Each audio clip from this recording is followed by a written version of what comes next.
Got a good video for you guys today.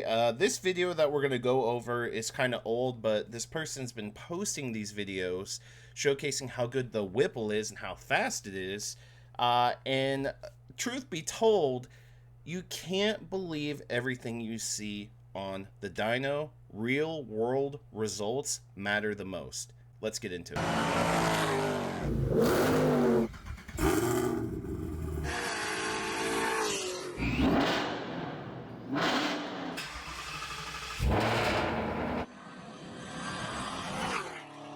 So I'm going to cut bits and pieces of this video. I'm not going to play the whole thing because I want to go to snapshots and then talk about them.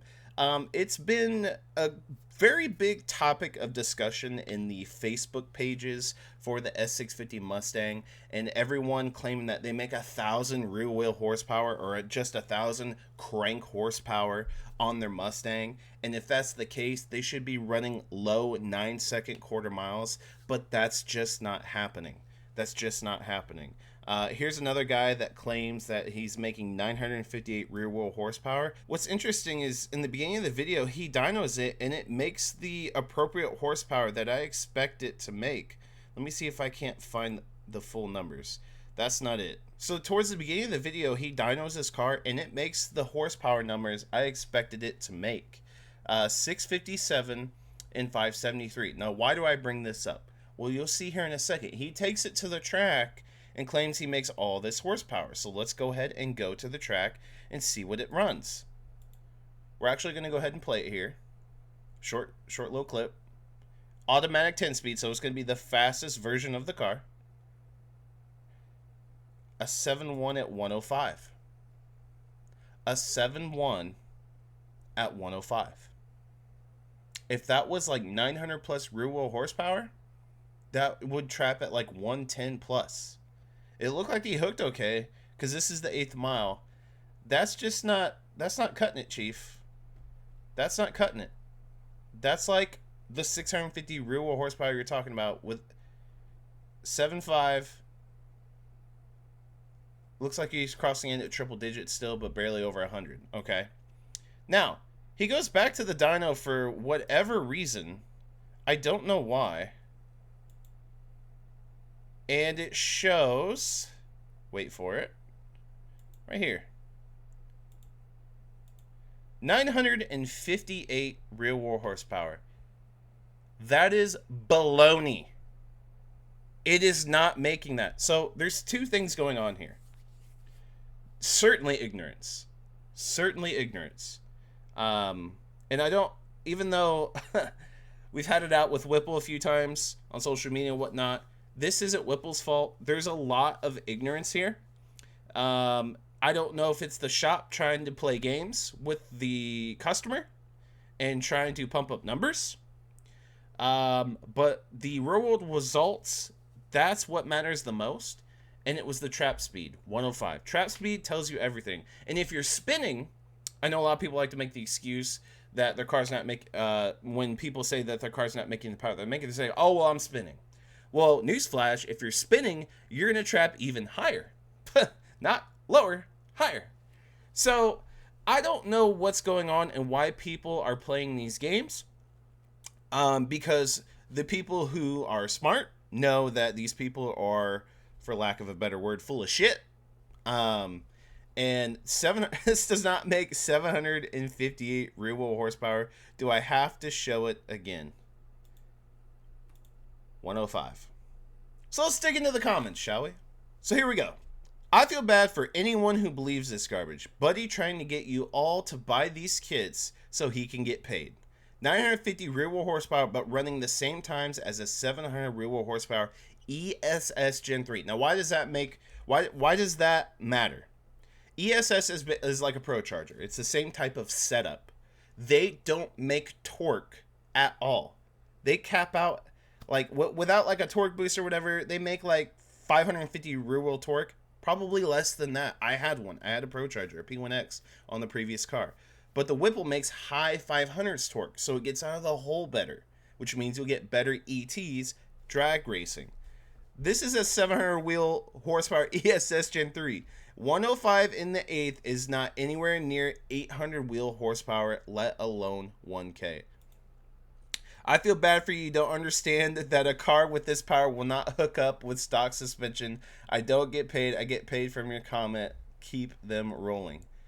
Miles per hour does not lie. 105 in the eighth.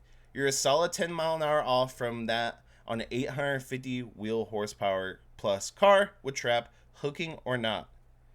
So, just to give you guys some backstory and to confirm what this guy's saying, because he is right, I had an 800 rear wheel horsepower Hellcat. The video is actually on the channel. I ran a 7.1 at 105. 2015 Challenger. Like I had the Hellcat in 714 at 105. That car weighs 4,400 pounds and more with me in it. These cars weigh like 30, I want to say they weigh right around 3870. The Dark Horses, they weigh around 3870.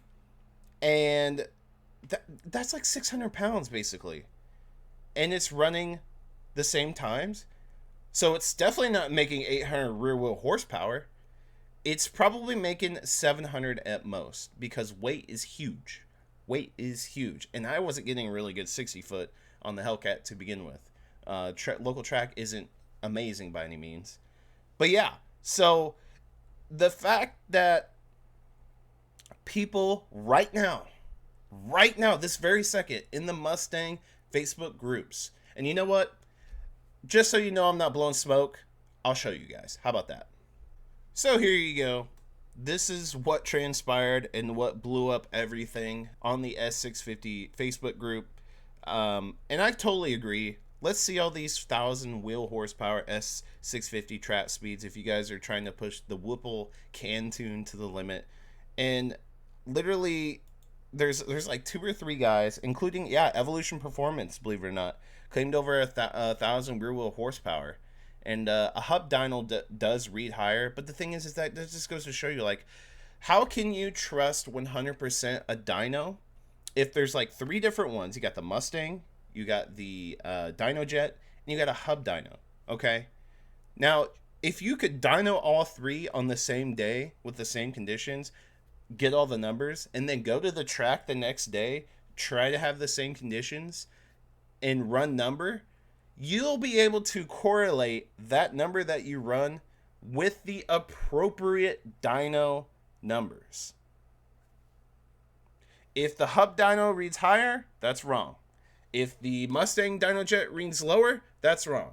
But if the dyno jet reads right where it probably should be for the rear wheel horsepower with the time ran, ding, ding, ding, that is the right number to choose. Just because you go to a specific dyno and it reads through the moon, through the roof, but you go to the track and it runs a shit time with a shit ET, that does not mean you're making that power.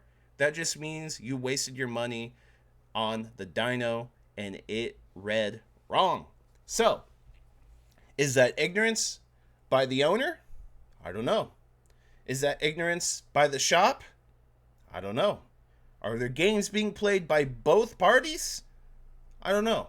Now, why do we care about this stuff? Because the most important thing is all the car people, all the car guys, all the car enthusiasts, people who know this doesn't affect them. They know that this is BS, right?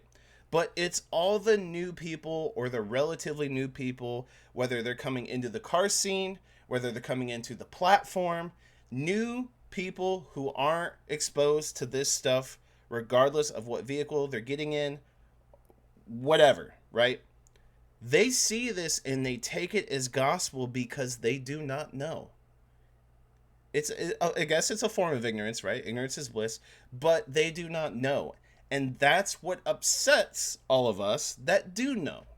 And then the people who post this stuff, like the video I showed you, or say in the comments of these Facebook groups and say that this is all gospel and it's true and you're full of shit. No, you are. Stop. It's ridiculous. So Just kind of a short video to raise awareness, really. I know a lot of you guys probably already know this stuff, but it's popping up again and again and again and again. And I'm trying to put it to rest personally. And I know a lot of people on, Facebook or in the comment sections, like you saw the comment section of that video, are trying to call these people out. You need to set the record straight. It's not cool to lie. It's not cool. It's not cool. And it makes the scene look bad. It makes the racing scene look bad. So let me know what you guys think in the comment section down below if you made it this far. Smash that like button, and I'll see you guys in the next one.